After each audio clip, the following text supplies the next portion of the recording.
everyone, Karis here. This is my last day in Virginia. I'm in Chesterfield right now.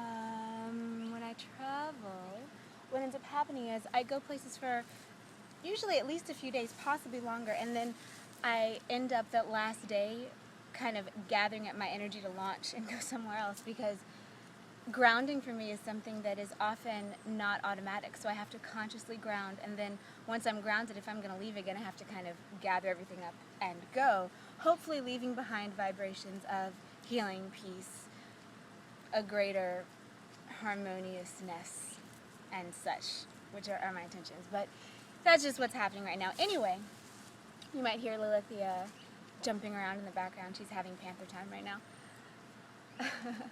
So what I want to talk to you about are two things. One, my progress barefooting, and two, the juice fast or juice feast that me and Victoria Costa are going to start tomorrow.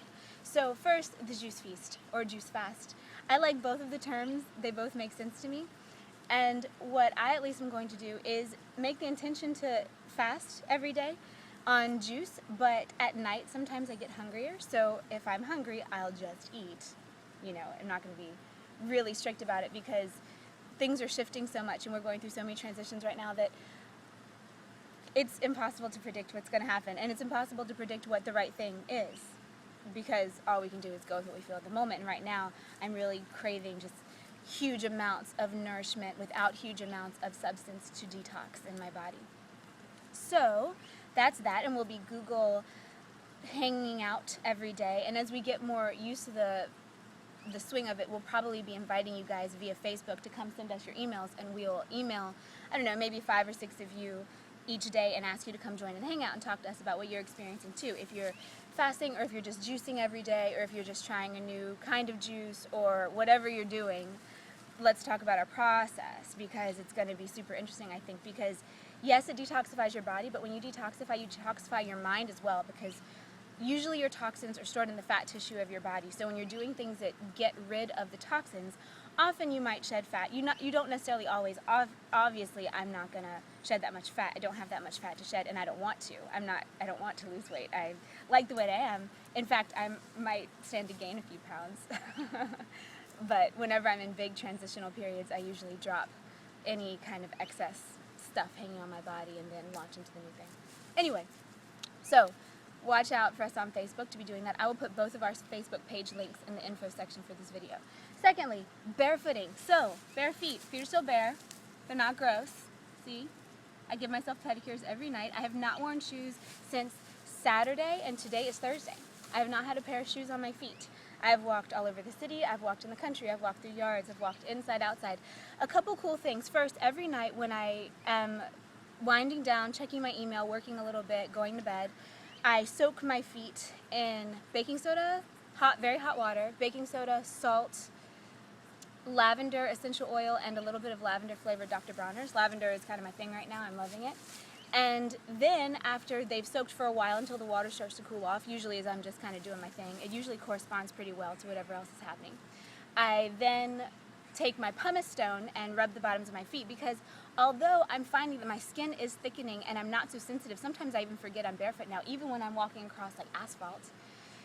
On the other hand, I don't want to have big, huge calluses on my feet, because I don't like the way that appears, and I don't want that to happen. So I'm finding that my feet are getting tougher, even though I don't have big calluses on my feet. Like, I've walked in the backyard just today. I took a shower not very long ago, and so you can see my feet are totally clean. There's nothing going on. Oh, and I also clean out under my fingernails and my toenails, and push back my cuticles, because feet are very important. You detox a lot through your feet. And also, a lot of people don't clean under their toenails. Dude, what's growing under there? That's scary. So obviously, if you're going to be interacting with the ground. And something else I'm starting to do is, say if I go from outdoors to indoors, and a friend of mine told me they do this a lot in India. I've never been to India, so I don't know, but a friend who has been told me this, that they wash their feet a lot. And so whenever I go from outside to inside, I go into the bathroom, wash my hands just like before you're going to eat, and I also wash my feet. Just wash them in the sink. And a couple things that does. First, it's really refreshing because you're detoxing through your feet all day. So you're constantly kind of removing any of the toxins that are coming out of your feet. And it just feels really good. If you're hot and you just it's the same amount of time that it would take to wash your hands. It's not a very long period. But it feels really good. It's very refreshing and nice. And so I personally love barefooting. I'm not going to do it on the plane. I'm flying back in a couple hours and I'm going to wear my Vibrams because I just don't want to go through the whatever would happen, whatever people would say. I've only had that experience one time. It was at a store that I really love here in Richmond. The store is called Elwood Thompson's, and I go there a lot when I'm here. I've actually given workshops there before, and I think I'm going to be giving one there this winter. But someone commented on me and Victoria having bare feet, and I can't really understand. I know that it's a law, but even the fact that it's a law confuses me because, well, my mom gave me something that I hadn't yet thought of. She said, well, you could like step on something sharp and sue them. I'm like, well, yeah, but you could also touch something sharp and sue them. If you had a baby toddling around, they could touch something sharp, and often babies don't wear bare feet and no one fines or gives tickets to their parents. And a couple things. One, I guarantee that my feet are cleaner than any soles of any shoes in that store, unless someone just bought them 10 minutes ago. So it's not a germy kind of thing. Two, I guarantee that my feet are probably cleaner than most people wearing shoes in the store, because who gives pedicures every night? Oh, and by the way, when I give a pedicure, I finish it out with coconut oil. So after I've dried up my feet off, after I've done all the cuticle pushing and scrubbing and pumicing and that kind of stuff, then I cover them with a coat of coconut oil, which feels very nice and it's great to sleep into. And it helps with detox as well.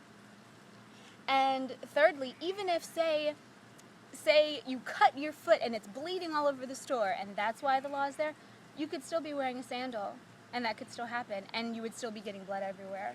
I mean, that's like the worst thing I can think of, which has not happened, obviously, to me. So I don't understand the rule. I think it's one of those things that culture just does to keep us in line and not thinking outside the box. For instance, the way that I've been dressing lately is not commonly done, but it feels really good to me, and I think I'm going to keep doing it. I haven't gotten that much feedback for it. Every now and then I can empathically feel other women. Other men, well, not other men, but men, it's like they don't even notice, quite honestly. I haven't felt any kind of vibe from them. Good, bad, indifferent, nothing. But women, I can feel sometimes judgments, like showing all that skin or whatever, and I think, whatever, dude, I want to. It's a free country and I'm an adult and I can.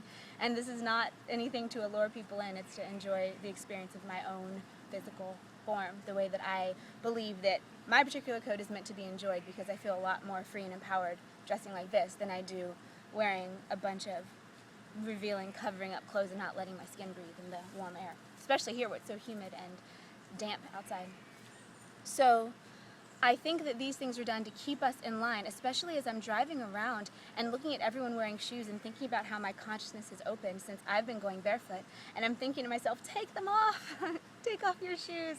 I don't tell anyone that, but the thoughts that have been coming into my mind, I've been having some amazing epiphanies. Yesterday at Victoria's house, we hung out all day before I left town, and we ate the durian, which there's a video about and stuff like that. I had all these epiphanies about Jesus Christ, actually. And I mean, I'm a fan of Christ. I think he did great stuff, and I think he showed us the blueprint for where we can go. I don't worship him in any way. I don't worship any being at all. I think that that is exactly the opposite of evolution, is worshiping anything, giving your power to it. But I do think that he did a great template, and he figured stuff out, and I was putting all these things together about what I'd heard about him, because I was raised in a very fundamentalist religion. I know the Bible. And I was getting so jazzed about what I was figuring out about his experience of life.